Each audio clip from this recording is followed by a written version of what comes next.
আসসালামু আলাইকুম। ঝর্ণাস কুকিং হাউজে সবাইকে আবারও স্বাগত।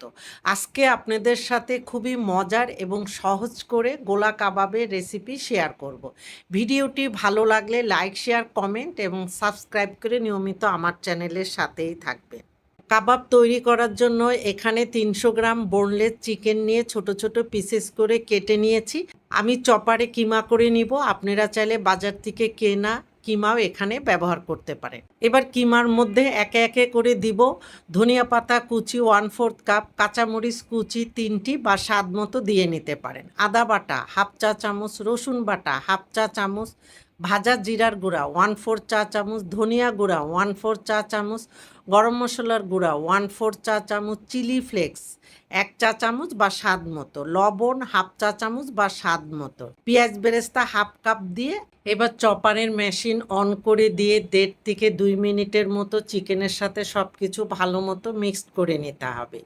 আর এখানে চিকেন অবশ্যই ভালো মতো ধুয়ে পানি ঝরিয়ে নিতে হবে, চিকেনের ভিতরে কোনো রকম পানি না থাকে। সব কিছু ভালো মতো মিক্সড হয়ে গিয়েছে। এবার বাইন্ডিং হিসেবে চিকেনের মধ্যে ভেজে নেওয়া 2 টেবিল চামচ বেসন দিয়ে দিচ্ছি, 1/4 চা চামচের একটু কম বেকিং সোডা এবং ফ্রেশ 1 চা চামচ লেবুর রস দিয়ে এখন ঢাকনাটা দিয়ে আবার চপার মেশিন অন করে 1 থেকে 1.5 মিনিটের মতো চিকেনের সাথে সব কিছু মিশিয়ে নিলেই কাবাব তৈরি করার জন্য এই মিশ্রণটা রেডি। চিকেনের সাথে সব কিছু ভালো মতো মিক্সড হয়ে গিয়েছে।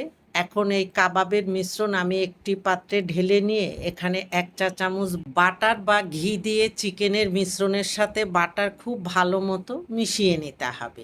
এখানে বাটার ও বেকিং সোডা দেওয়ার ফলে কাবাবের ভিতরটা খুবই সফট, জুসি এবং কাবাবগুলি খেতে খুবই মজার হবে। চিকেনের মিশ্রণের সাথে বাটার ভালো মতো মেশানো হয়ে গেলে ঢাকনা দিয়ে আমি 1 ঘন্টার জন্য মেরিনেট করে রাখবো।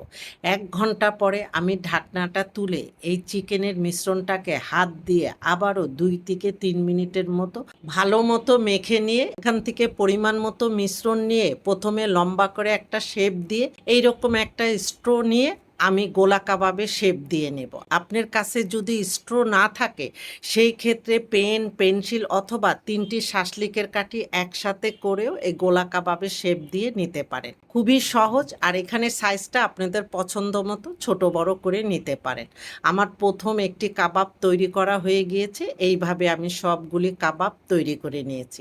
আপনারা চাইলে এই পর্যায়ে এই কাবাবগুলি ফ্রোজেন করতে পারেন। কাবাবগুলি ভেজে নেওয়ার জন্য চুলায় একটি প্যানে অল্প পরিমাণে তেল দিয়ে ভালো মতো গরম করে নিয়েছি। আর এই কাবাবগুলি ভেজে নেওয়ার জন্য তেলের পরিমাণটা খুবই কম লাগে। তেল গরম হয়ে গেলে চুলার হিট মিডিয়ামে রেখে প্রথমে আমি কিছু কাবাব দিয়ে কাবাবগুলি উল্টিয়ে পাল্টিয়ে গোল্ডেন কালার করে ভেজে নেব। চুলার হিট বাড়িয়ে কাবাবগুলি যদি ভাজেন সেক্ষেত্রে উপরের কালারটা দ্রুত চলে আসবে, কাবাবের ভিতরে ভালো মতো সিদ্ধ হবে না। তাই কাবাবগুলি একটু উল্টিয়ে পাল্টিয়ে ভালো মতো ভেজে নিতে হবে যেন সব সাইডে কাবাবগুলি ভালো মতো ভাজা হয়। আমার প্রথম ব্যাচের কাবাবগুলি ভাজা হয়ে গিয়েছে।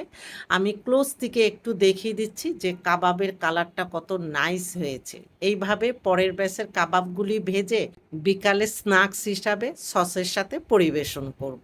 আপনারা যে কোনো উৎসব অনুষ্ঠানে এই কাবাবটা পরিবেশন করতে পারেন। এবার একটি কাবাব ভেঙে আমি ভিতরটা দেখিয়ে দিচ্ছি যে কাবাবের ভিতরটা খুবই সফট এবং জুসি হয়েছে আর কাবাবগুলি খেতে খুবই মজার হয়েছে।